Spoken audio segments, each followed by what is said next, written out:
देखिए, आपने जिस पार्टी का नाम लिया, जो नेता है अखिलेश जी, जी। वो एनडीए सरकार की एलाई पार्टी है ना। प्रोपागंडा करने वाले सब अखिलेश जी हैं, क्योंकि इनका यूपी में ही थोड़ा बस चलता है जातिवाद पे। ये सिर्फ एक ही काम होता है कि योगी के पकड़ो और उसको प्राइवेसी लगा के उसको बदल दो। जोड़ेंगे और जीतेंगे, तो एक इसका भी बात इस पक्ष में भी ले जाते हैं कि जिससे योगी सरकार को बदनामी मिले। जो इनके पिता थे मुलायम सिंह जी, वो किसके सहयोगी थे? कांग्रेस के। उनकी बदौलत मुख्यमंत्री बने, उनके बदौलत रक्षा मंत्री पे भी रहे। वही पैसों की राजनीति की ना। 8-8 हज़ार यूपी में इन्होंने देने के लिए टोकन बांटे, इन्होंने फार्म बांटे, इन्होंने लोग गए भी थे इनके पास। हमें तो कहाँ है वो। तो आज हम मौजूद हैं दिल्ली में। सर, आपका नाम? ललित मालकोटी। सर, ये बटेंगे तो कटेंगे का जो नारा योगी जी ने दिया है, उसके ऊपर काफ़ी सियासी कयास लगाए जा रहे हैं और काफ़ी मतलब सरकार और इसको लेकर काफ़ी बहुत मुद्दे भी उठ गए हैं अब। और ऐसे में जो अखिलेश यादव है, उन्होंने अभी एक नारा दिया है, जुड़ेंगे तो जीतेंगे। इस पर आपका क्या कहना है? देखिए, आपने जिस पार्टी का नाम लिया, जो नेता है अखिलेश जी, जी। वो एनडीए सरकार की एलाई पार्टी है ना। जी।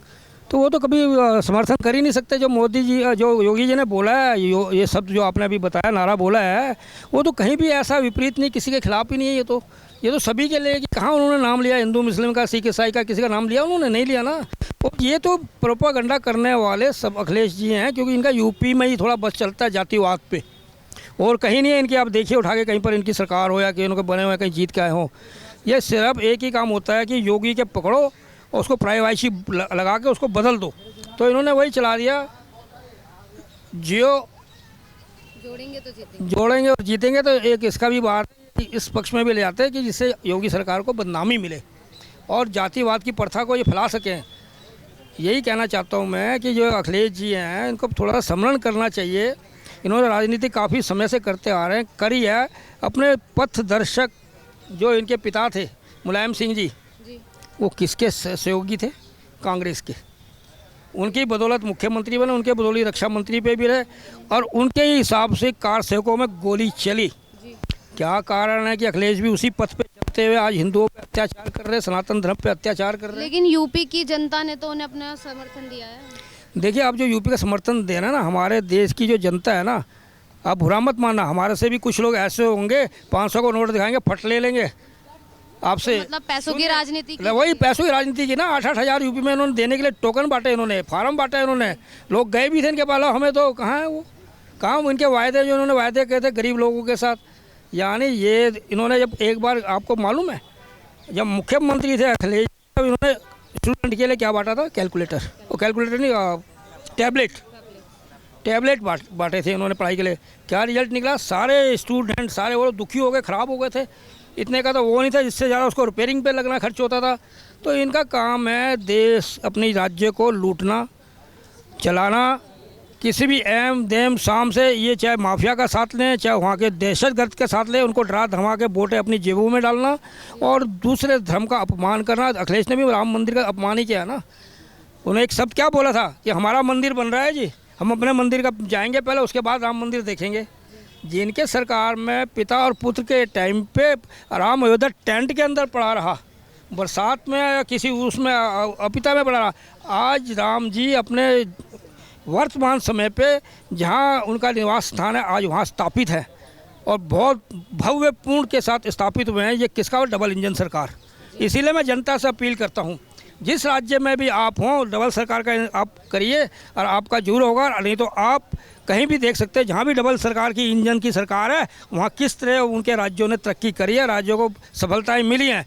तो अगर अखिलेश जी के फिर लोग आ गए, 10 वोटिंग होनी है विधानसभा की सीटों पे, अगर अखिलेश जी को इसमें बहुमत मिल गया तो ये उनका हौसला और बढ़ जाएगा। पहले गलती कर दी जनता ने, अब जनता गलती नहीं करेगी। और जो यात्रा निकाली है राहुल ने, वही ये तो यात्रा ही निकालते हैं, कभी चीन की, कभी विदेश की, कभी मलेशिया की, कभी इटली की। इनकी तो यात्राएं चलती रहेंगी। दिल्ली में कोई समर्थन इनका नहीं है, 0% है ये। उसके बाद दिल्ली में यात्रा निकाल रहे हैं। क्या मकसद हो सकता है इनका, ये अच्छी तरह आप समझ सकते हैं आप लोग। ये जातिवाद में बांटना चाहते हैं। इनकी यात्रा का मकसद है कि जातिवाद वालों, आरक्षण खत्म करो। ये ब्रेकिंग न्यूज़ दे रहा हूँ, आरक्षण खत्म करो।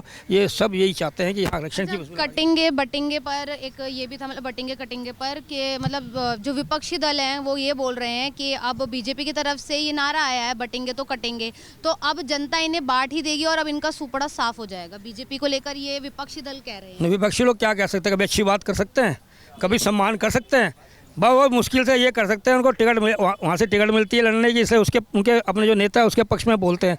अदरवाइज तो छोड़ के पार्टी वाले बीजेपी में शामिल हो रहे, चाहे महाराष्ट्र ले लो, चाहे यूपी ले लो, चाहे किसी स्टेट की ले लो। क्यों आ रहे हैं भाई उनके नेता छोड़ के, सीनियर नेता छोड़ के, अभी महाराष्ट्र में आया है वो भी आ रहे हैं, क्यों आ रहे हैं छोड़ के? ये क्वेश्चन मार्क करता है इनके ऊपर, एक तमाचा है इनके ऊपर। जो इनके वरिष्ठ नेता जो लोग हैं छोड़ के पार्टी, क्यों वो नहीं मानते कि ये हिंदू तत्व सनातन धर्म को ये बदनाम करते हैं, और अपने आप को जब चुनाव के टाइम आते जनेऊ पहनते धार्मिक स्थलों में जाते हैं, ये दिखावा और ये जो ढोंग करते हैं उसका अब सब जनता को पता चल रहा है। गरीब देखो, अब गरीब लोगों को तो मैं इसलिए कहता हूँ उनकी एक मजबूरी है कि प्रशासन से ही उनका चलता है, कि प्रशासन से अगर मदद नहीं मिले तो दिक्कत आती है। तो जैसे केजरीवाल ने दिल्ली में युवाओं का नौकरी नहीं दी, नौकरी छीनी, जो दिल्ली की व्यवस्था को इन्होंने इतना गड़बड़ाया, हाई फाइव नहीं दिया, पानी दूषित, आपका यातायात बिल्कुल ही निकम्मा है यहाँ दिल्ली के अंदर, सफाई व्यवस्था नहीं है, जबकि इनकी भी सरकार है नगर निगम के अंदर।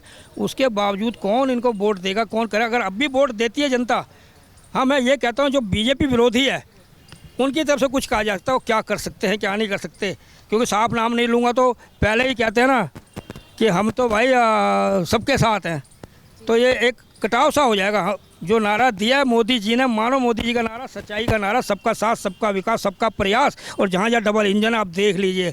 आप एक चीज़ बताओ, मुझे कोई मकान फ्री में दे रहा है, मुझे एक राशन पानी खाने को दे रहा है, मेरे को इज्जत और सम्मान मिल रहा है, मुझे अगर पेंशन मिल रही है तो इनके पेट में दर्द क्यों हो रहा है? इन विरोधी नेताओं के पेट में दर्द क्यों हो रहा है? क्यों इनके लोग जो कर रहे हैं ये लोग, क्या उनके हाथ से भी नवाला छीनना चाहते हैं गरीब पे? क्यों जातिवाद में बांट कर ये धर्म उसको ऊपर कर रहे हैं, धर्म के ऊपर? 183 लाख हमारी जो वो है 83 लाख योनियों में, जाति में, धर्मों में है, उनकी एकता को तोड़ने निकले हैं। सावधान हो जाओ देश और विदेश में रहने वाले हिंदू लोग, सावधान हो जाओ। मैं आपके चैनल में कहना चाहता हूँ, ये जातिवाद में, आरक्षण नीति में इस देश के टुकड़े करना चाहते हैं। अब देखिए मोदी की जीत चाइना में भी सफलता से मिल गई है। धन्यवाद आपका। तो सुना आप सभी ने कि कैसे यहाँ पर जो अखिलेश यादव हैं उसको लेकर बस यही बातें हो रही कि ये सिर्फ तोड़ने की बात करते हैं। इसको लेकर ही योगी सरकार ने ये बड़ा स्लोगन दिया था, बटेंगे तो कटेंगे। तो ऐसे में अब जो अखिलेश यादव पर जो जनता अपना आक्रोश दिखा रही, गुस्सा दिखा रही है कि हमेशा से ये तोड़ने की राजनीति करते रहे हैं और हमेशा बीजेपी को ये बताया है कि ये धर्म की राजनीति करती है और चीज़ें तोड़ती हैं। हालांकि उल्टा बात कुछ और ही है। ऐसी तमाम अपडेट्स के लिए बने रहे सौगंध टीवी के साथ। आप देख रहे हैं सौगंध टीवी, सौगंध वतन की।